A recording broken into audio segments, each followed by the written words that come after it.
Genesis bung som thum le thum Jacob in Esau akimupi huan Jacob dakhia a et le ngain akianga mi zali to Esau ahong pai hi huchi in lia harakil le sikhanu ni te kyang a ata te a om sak hip hep hi sikhanu te le ata te amakai in akoi a azom in lia le ata te huan rakil le Joseph Bell ananung penin akoi hi amawa apaya au kyang chin atun ma sia sagi ve leisi in akun hi himale Esau ama muding in ataya apom a angong a kun in atop akap hi Esau dakhia a le numei te le naw pangte amu hiai non ton pi te kwate a hiwa achi hi aman pathianin hepi tak pathianin hepi taka na sikha kianga apiak naw pangte a hiu achi hi sikhanu te le atate u ahong paiwa akun u hi ai lia leng atate to ahong pai nai wa akun wa huai hitin Joseph le rakil leng ahong pai nai wa akun u hi Esauin kagan hon ki thwa pi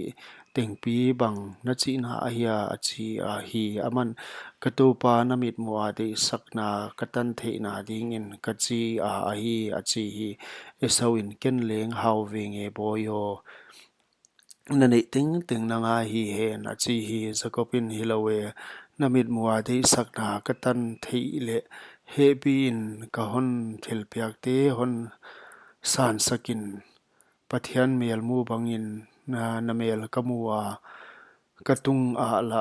naki pa ngala pathianin hon happy izyak le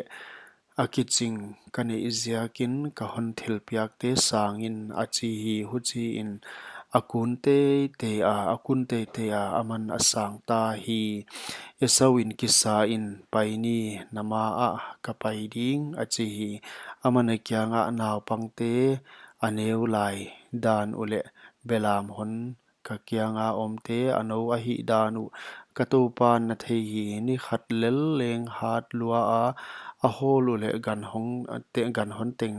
teng sivek ding u a hi katopa hepi in na sikha ma a pain la ken siar tang a katopa na kyang katun mateng kama a gante apai zo dan ule naw pangte apai thei dan bang zel un all in kahon maswan zel ding achi hi Esauin ka kyanga ommi hian khat honnut siat leng ake achi hi aman apoimo khola hia katopa mitmu in de sakna hon mu sakin achi hi huaini ma in siar tang lam zuan in Esau akik non ta hi Sukot mun a Jacob apaya ama ading in alama agante ading in leng aidak bukte alam hi huai ziakin huai mun min Sukot asahi apadan aram gama kipan Jacob ahong pai hiak nung lungwang takin kanan gam a om Shechem khwa atunga huai khopi ma a puanin azak ta hi Shechem pa Hamor tapate akipan dangka zakhat in puanin zak namun aleihi huaya mai tam adoa amin Elohi Israel asahi